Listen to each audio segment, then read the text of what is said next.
The massive screen in the United Earth Command Center displayed the sneering face of the highborn representative. His pearl-white skin gleamed under the council chamber's lights, and his four eyes blinked in an unsynchronized pattern that humans had learned meant amusement, or in this case, mockery. 7-dimensional travel. The highborn's translator conveyed his words with the same condescending tone. Humans barely mastered 4-dimensional calculations a century ago. This claim is entertaining.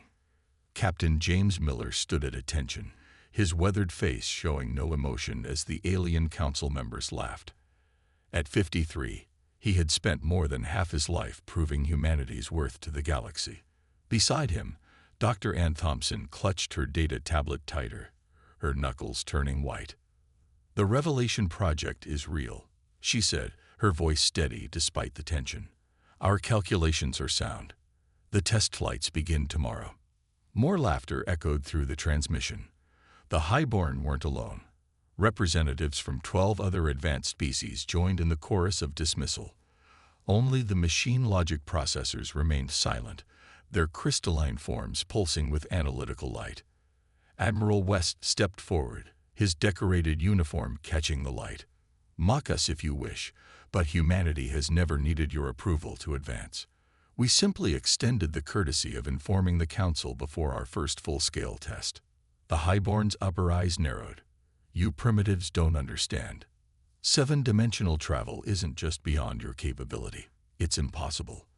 The energy requirements alone would tear your vessel apart." Dr. Thompson touched her tablet, and a hologram appeared in the center of Earth's chamber. Complex equations floated in the air, spinning slowly. "We solved the energy problem. The revelation doesn't try to break through dimensions. It exists in them simultaneously." For the first time, the council chamber fell quiet. The processor representative pulsed rapidly, its crystalline surface reflecting scattered rainbow light as it processed the equations. "Impossible," the highborn repeated, but there was a note of uncertainty in his voice. Captain Miller finally spoke, his deep voice filling the chamber. "The revelation launches at 800 Earth Standard Time tomorrow. We invite council observers to monitor from a safe distance. That is all." The transmission ended, leaving the Earth chamber in momentary silence.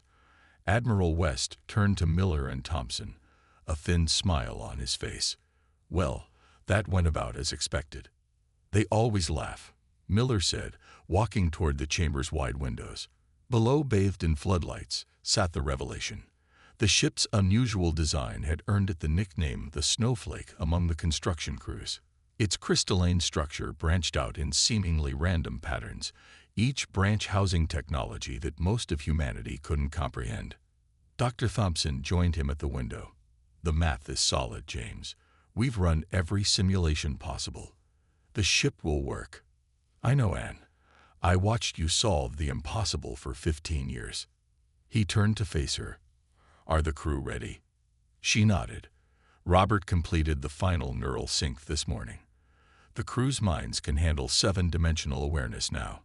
They're as ready as humans can be." Admiral West cleared his throat. "The Council will try to stop us.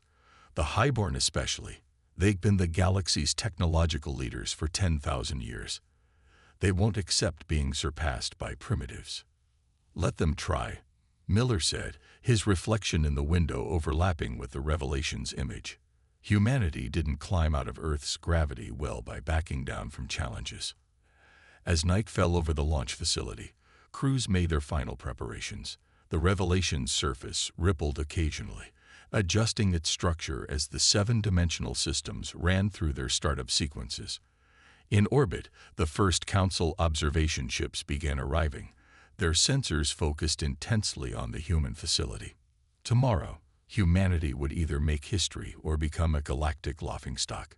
Captain Miller watched his ship through the darkness, remembering all the others who had laughed at human ambitions over the centuries. They weren't laughing anymore. The Revelation waited in its cradle of light, ready to show the galaxy that humanity's grasp could match its reach. 7 dimensions of reality were about to become humanity's playground, and no amount of alien laughter could stop what was coming. Dawn broke over the launch facility, painting the Revelation's crystalline surface in shades of gold and pink. Captain Miller stood on the bridge, watching his crew settle into their unusual stations. These weren't the typical control panels of standard spaceships. Each station was a crystalline pod that would link directly with the crew members' enhanced consciousness. Neural sync at 100%. Robert Kane reported from his first officer's pod. The transparent material had already begun to fog with the signature signs of 7-dimensional energy. All crew members are showing green for dimensional awareness. Dr. Thompson's voice came through the ship's systems. "Engine room ready, Captain. The 7D core is humming like a dream." There was pride in her voice, 15 years of work finally ready for its true test. Above them, 20 Council observation ships hung in orbit. Their sensors were all focused on the Revelation, waiting to witness either a breakthrough or a disaster. The Highborn had sent their largest science vessel, its sleek form dominating the orbital space. "All stations, prepare for launch," Miller ordered, stepping into his own pod. The crystal seemed to welcome him, warming to his touch. "Ground control, we are ready for departure." Admiral West's voice filled the bridge. "Revelation, you are clear for launch. Show them what humanity can do." The ship lifted without fire or thrust, simply deciding that its position should be higher than it was. The crew felt the strange sensation of moving in more directions than should be possible. Through the viewports, reality seemed to bend slightly, light curving around the ship's hull. 7D drive engaging at 10%. Dr. Thompson announced. "Structure is stable, beginning dimensional expansion." Miller watched as his perception started to change. The neural enhancements activated fully, allowing his mind to process what his eyes were seeing. The space around the ship began to unfold, like watching a flower bloom in dimensions that shouldn't exist. "First Officer Kane, begin the boundary tests," Miller ordered. Kane's fingers danced through the air, interacting with controls that existed in multiple dimensions at once, starting with standard 4th-dimensional slip, moving to 5th, 6th. The observation ships above them suddenly seemed to be moving in slow motion. From the Revelation's perspective, they were barely crawling through space-time, while the human ship existed in layers of reality they couldn't access. "Energy readings are off the charts," Dr. Thompson reported, excitement breaking through her professional tone. "The 7D core is generating power by simply existing across dimensional boundaries. We could run every city on Earth for a year with what we're producing right now." Miller allowed himself a small smile. "Take us out of the solar system. Let's show our audience what real dimensional travel looks like." The Revelation moved, not in any direction that traditional space travel would recognize, but through layers of existence itself. Stars streaked by, but not in the familiar lines of hyperspace. Instead, they seemed to fold around the ship like waves of light, probability, and matter all at once. "Council ships attempting to follow," Kane reported. They're not even close to matching our speed. Their fastest ships are like snails compared to us." Through the ship's communications, they could hear the shocked chatter from the observation vessels. The Highborn science ship was broadcasting a continuous stream of data, their sensors struggling to understand how the human vessel was moving. "We're passing Alpha Centauri," Thompson announced. 3 seconds from Earth to here. That's impossible by every known law of physics." "Not impossible," Miller corrected. "Just impossible for them. Plot a course back to Earth. Let's make sure they all get a good look at what humanity can achieve." The Revelation turned, though turning wasn't quite the right word for moving through 7 dimensions. Reality rippled around them as they headed home, the ship's wake causing patterns in space-time that would have scientists talking for decades. As they approached Earth orbit, Miller opened a channel to the observation fleet. "Council vessels, this concludes our initial test of 7-dimensional travel. We trust this demonstration has been educational." The silence from the alien ships was sweeter than any laughter. The Revelation hung in space, its crystalline structure pulsing with enough power to reshape reality itself, waiting for the galaxy to realize that humanity's age of limitation was over. The emergency meeting of the Galactic Council erupted into chaos. The Highborn's massive war fleet had just dropped out of hyperspace near Earth's orbit, their sleek warships forming an attack pattern that hadn't been seen in 500 years. In Earth's command center, Admiral West slammed his fist on the table. They're blockading all human colonies simultaneously. 30 worlds, cut off in an instant. Captain Miller stood at the main viewport of the Revelation, watching as more Highborn ships appeared. Their silver hulls reflected sunlight like thousands of drawn swords. The observation fleet from the test flight had never left. They'd simply called for reinforcements. "How many ships?" he asked quietly. "Over 3,000 in Earth orbit alone," Kane reported from his station. "The Highborn aren't alone either. 4 other council races have committed ships to the blockade." Dr. Thompson's voice came through the ship's systems, tense but controlled. "They're afraid. The test flight showed them we've surpassed their understanding of physics. Fear makes people do stupid things, even aliens." The main screen lit up with the face of the Highborn Supreme Commander. Unlike the previous representative, there was no mockery in his 4 eyes, only cold determination. "Humans," his translator conveyed the stark message. "Your 7-dimensional technology represents a threat to galactic stability. You will surrender the vessel, all research data, and the enhanced crew members for study. Failure to comply will be met with immediate military response." Admiral West stepped into view of the transmission. "You're threatening a sovereign species over scientific advancement. This violates 6 different council treaties." "Treaties assume technological parity," the Supreme Commander replied. "Your species has developed something that breaks the natural order. The Council has voted. You have 1 hour to comply." The transmission cut off. In the following silence, Miller turned to face his crew. "Options." Kane's fingers danced through multiple dimensions as he worked at his station. "We could run. The Revelation can outpace anything they have. We could be halfway across the galaxy before they blink. And abandon Earth." "The colonies?" Miller shook his head. "Not happening." Dr. Thompson's voice carried a note of discovery. "Captain, during the blockade setup, I've been scanning their ships through all 7 dimensions. They can't even perceive most of what we do. Their weapons are purely 4-dimensional. Miller's eyes narrowed. "Meaning?" "Meaning they're fighting blind," she explained. "It's like trying to shoot at a ghost that can reach out and touch you. They can't track us through higher dimensions, can't shield against attacks from angles they can't perceive, can't stop us," Miller finished. He opened a channel to Earth Command. "Admiral, request permission to demonstrate to the Highborn why threatening humanity is a poor strategic choice." Admiral West's smile was grim. "The Council didn't just threaten our ship, Captain. They threatened every human world. Show them why that was a mistake." "Permission granted." Miller settled into his command pod, feeling the 7-dimensional awareness expand his consciousness. "Dr. Thompson, bring the 7D core to full power. Kane, plot us a course that takes us through the enemy fleet. All 7 dimensions." "Sir," Kane's voice held a note of concern. "At full dimensional shift, we'll appear to be in multiple places simultaneously. It might panic them into firing." "That's what they get for trying to bully us," Miller replied. "Humanity's done being pushed around by aliens who think they know better. All hands, prepare for dimensional combat maneuvers." The Revelation's crystalline structure began to pulse with energy that hurt to look at directly. Around them, the Highborn fleet started to move, their weapons charging with the distinctive blue glow of plasma cannons.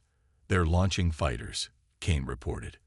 "Over 10,000 small craft incoming." Miller watched the approaching swarm with calm determination. "Let them come. It's time to show the galaxy why you don't threaten a species that can dance through dimensions." The Revelation began to move, its form splitting across multiple layers of reality like a crystal fracturing light. The battle for humanity's technological freedom was about to begin, and the Highborn were about to learn that their superior numbers meant nothing against a crew that could attack from dimensions they couldn't even see. The revelation danced through the Highborn fleet like a ghost through walls. Plasma bolts passed harmlessly through spaces where the ship seemed to be, only to hit nothing. The crew watched in amazement as their vessel existed in multiple dimensional states at once, impossible to target or trap. Energy readings are showing something incredible. Dr. Thompson's voice held wonder as she worked in the engine room. The 7D core isn't just letting us move through dimensions. It's learning from them. Miller watched as another wave of Highborn fighters passed through one of their ship's phantom images. Explain. The more they shoot at us, the more energy we absorb through dimensional feedback. Her hands flew over the crystalline controls. Their weapons are actually making us stronger. Each shot creates ripples through all 7 dimensions, and we're surfing those ripples. Kane's station pulsed with new data. Captain, I'm detecting changes in our ship's structure. The crystal matrix is evolving, adapting to the energy patterns around us. Through the viewports, they could see the Revelation's outer surface shifting, growing new patterns that branched out into spaces that hurt to look at. The crystalline hull now sparkled with energy that existed in multiple dimensions at once. Dr. Thompson, Miller called, what exactly are we becoming? There was a pause before she answered. Something new, Captain. The combination of their attacks and our dimensional travel is pushing the ship's evolution. We're not just traveling through 7 dimensions anymore. We're learning to manipulate them. As if to demonstrate her point, a Highborn cruiser fired its main gun. The energy beam, powerful enough to crack a planet, streaked toward them. Kane moved to evade, but Miller raised his hand. Hold position, he ordered. Dr. Thompson, show me what our ship can do. The energy beam hit the Revelation and split apart into 7 different dimensional streams. The ship's crystalline structure absorbed each stream, redirecting the power through its evolved matrix. The entire vessel glowed with borrowed power. Impossible. The Highborn commander's voice boomed through their communications. No vessel can absorb a planetary strike. Miller allowed himself a small smile. You're still thinking in 4 dimensions, Commander. We exist in 7. Your energy is just geometry to us now. Dr. Thompson's excited voice cut in. Captain, I understand it now. The ship isn't just a vessel. It's a dimensional lens. We can focus and redirect energy through any dimensional plane we choose. Can we demonstrate this understanding to our Highborn friends? Miller asked. Calculating now, Kane reported. If we channel their absorbed energy through the 6th and 7th dimensions simultaneously. Do it, Miller ordered. The Revelation's crystalline structure pulsed once. A wave of pure dimensional force rippled out from the ship, visible only as a distortion in space-time. When it passed through the Highborn fleet, every ship's energy systems simply shifted. Their weapons powered down, shields flickered off, and engines sputtered to minimal power. What did you do to our ships? The Highborn commander's voice shook with rage and fear. We moved your energy signatures slightly out of phase with 4-dimensional space, Dr. Thompson explained, pride evident in her voice. Don't worry, it's temporary. Consider it a demonstration of what humanity truly understands about dimensional physics. Miller opened a channel to all ships in the area. This is Captain Miller of the Revelation. As you can see, we could have done much worse. Your weapons are useless against us, not because of superior firepower, but because we understand reality on levels you haven't achieved yet. He paused, letting that sink in. We don't want war. We don't want dominion. What we want is recognition of humanity's right to develop our technology without interference. The choice is yours. Respect our sovereignty, or discover what else 7 dimensions can teach us about power. The Revelation hung in space, its evolved form now a testament to humanity's mastery over dimensions that the Highborn had never dreamed of touching. Around them, 3,000 alien ships drifted powerlessly, their crews learning a lesson about underestimating human potential that they would never forget. Silence filled the space around Earth as the powerless Highborn fleet drifted. But it didn't last long. From the edges of the solar system, new ships appeared. The rest of the council races had arrived. 5 more fleets incoming, Kane reported from his station. The processors, the star mines, the deep ones, they're all here. Each fleet is larger than the Highborns. Miller watched the new arrivals through the Revelation's enhanced sensors. Each species had brought their most powerful vessels, some of them ancient warships that hadn't been seen in millennia. "Dr. Thompson," he called, "how's our evolved ship holding up?" "Better than we could have imagined," she replied. "The crystal matrix has stabilized. We're not just moving through dimensions anymore. We're starting to write their rules." The main screen lit up with multiple transmissions. The leaders of each major council race appeared, their faces showing various forms of concern and curiosity. The processor's crystalline form pulsed rapidly as it spoke first. "Humans," its mechanical voice translated, "we have analyzed your dimensional manipulation. It exceeds our predictions for your species by 40,000 years of development." The star mind representative, a being of pure energy, flickered as it added, "Your understanding threatens the established order." But it hesitated. "It also presents opportunities." "Opportunities?" Miller raised an eyebrow. "A few hours ago, your council threatened to destroy our colonies." The Deep One's massive aquatic form moved closer to its camera. The Highborn acted hastily. "We have reviewed your ship's capabilities. You could have destroyed their fleet, yet you chose restraint." Dr. Thompson's voice came through with excitement. "Captain, they're scanning us through higher dimensions. They're finally starting to understand what we've achieved." Miller nodded. "Then let's make sure they understand completely." He turned to Kane. "Take us up." "Up, sir?" Kane asked. "We're in space. Up through the dimensions, all of them. Let them see exactly what we can do." The Revelation began to move, but not in any way the council races could properly track. The ship's crystalline structure pulsed with impossible colors as it descended through dimensional layers. To the watching fleets, it appeared to exist in multiple places at once, then nowhere, then everywhere. "By the eternal stars," the star mind gasped. "They're manipulating the fundamental forces themselves." The ship's movement caused ripples through reality. The council fleets watched in awe as space itself seemed to fold and unfold around the human vessel. Stars flickered as their light passed through dimensional lenses created by the Revelation's wake. "Final position," Kane announced. "We're existing in all 7 dimensions simultaneously." From this vantage point, the crew could see reality in its true form. The council fleets appeared as simple 3-dimensional shadows to them now, barely scratching the surface of existence. "Send the visual feed to all ships," Miller ordered. Every vessel in the combined council fleets received the same image, reality seen through 7 dimensions. Most alien crews couldn't comprehend what they were seeing, but their sensors told them enough.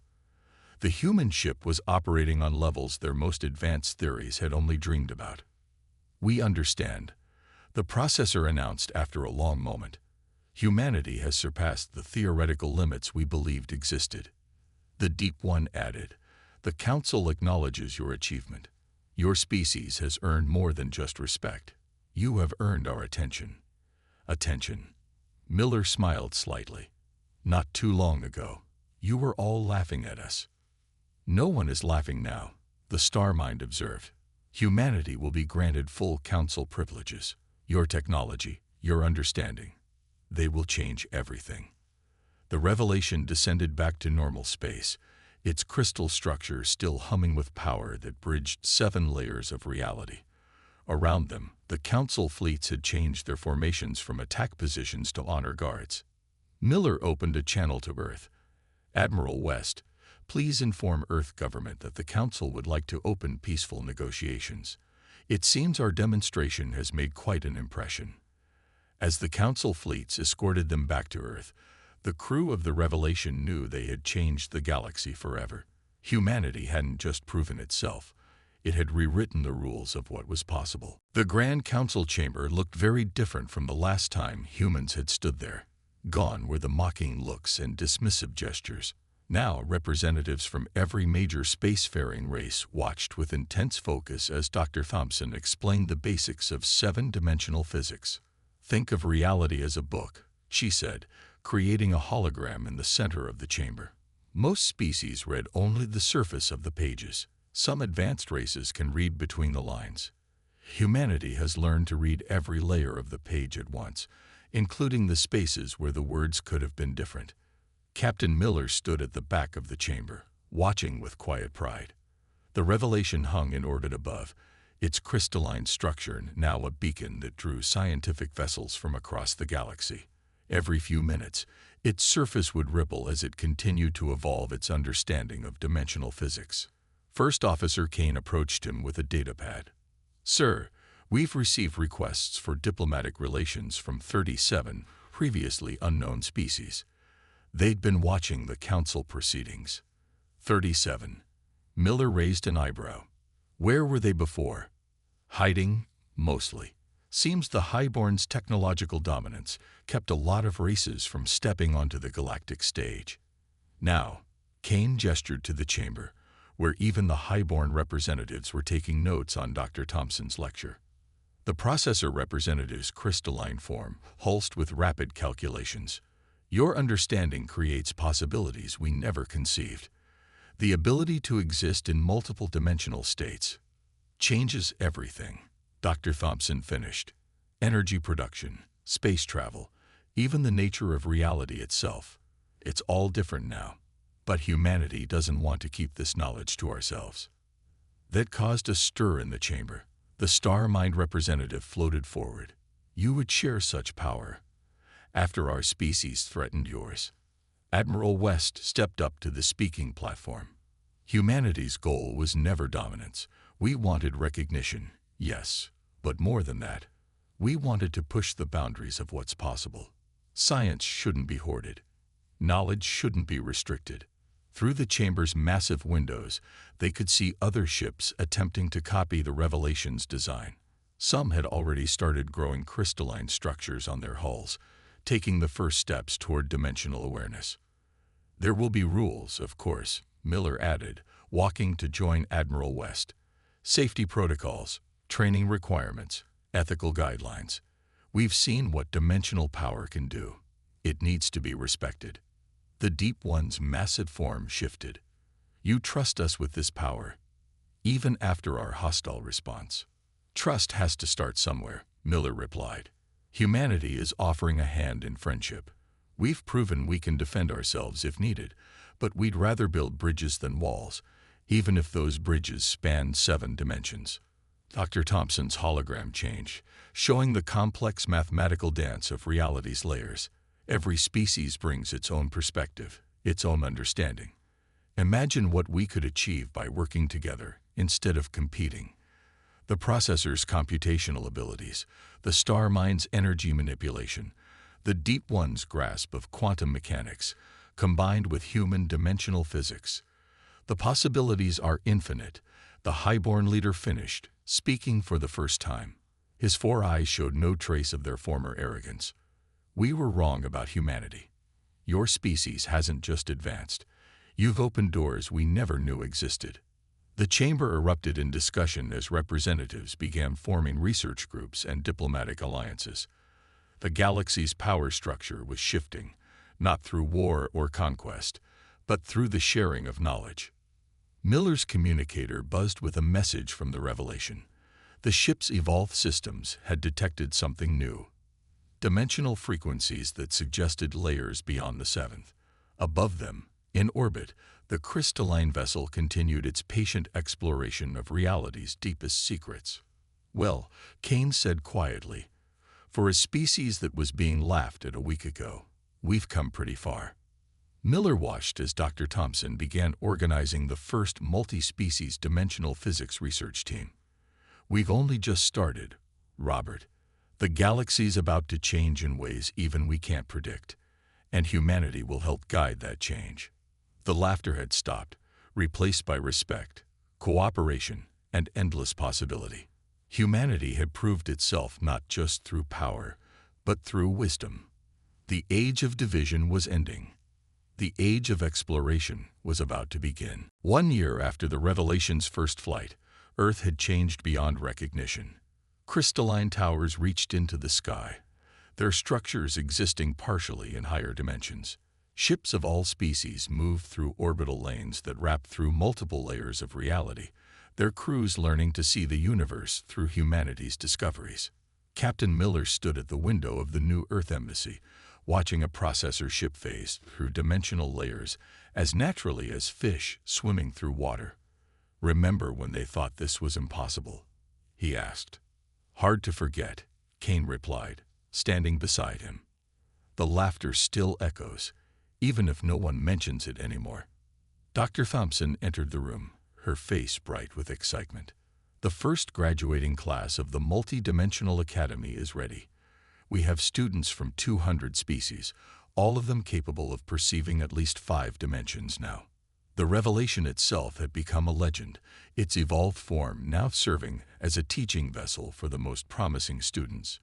Its crystalline structure had grown more complex over the months, developing abilities that even its creators were still trying to understand. "Any word from the deep space expeditions?" Miller asked. Thompson nodded, pulling up a holographic display that stretched across multiple dimensional planes. "The Starmine ships using our technology have mapped regions of space we never knew existed. They found civilizations living entirely in the 6th dimension, beings made of pure dimensional energy." "And the Highborn?" Kane asked carefully.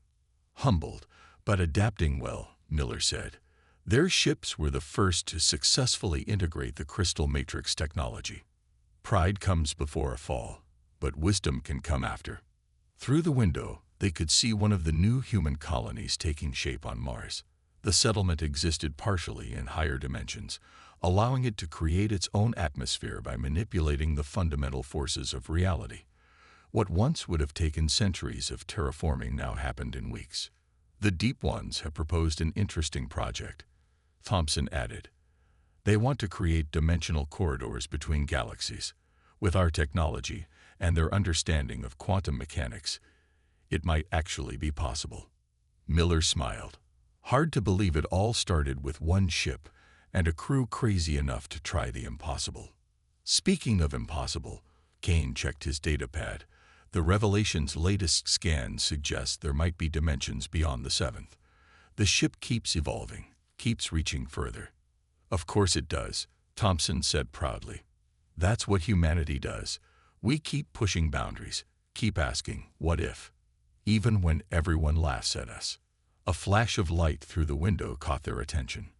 A new type of ship was emerging from Earth's orbital shipyards, a massive vessel with a crystalline structure more complex than anything they'd seen before. Its hull shifted through multiple dimensional states, each movement a dance of possibility and power. "The Explorer is ready," Miller announced. "First of her class, designed to push even further into dimensional space than the Revelation ever could." "And they want you to command her," Kane added. Miller nodded. "Us. All of us. The original crew that proved humanity's worth to the galaxy.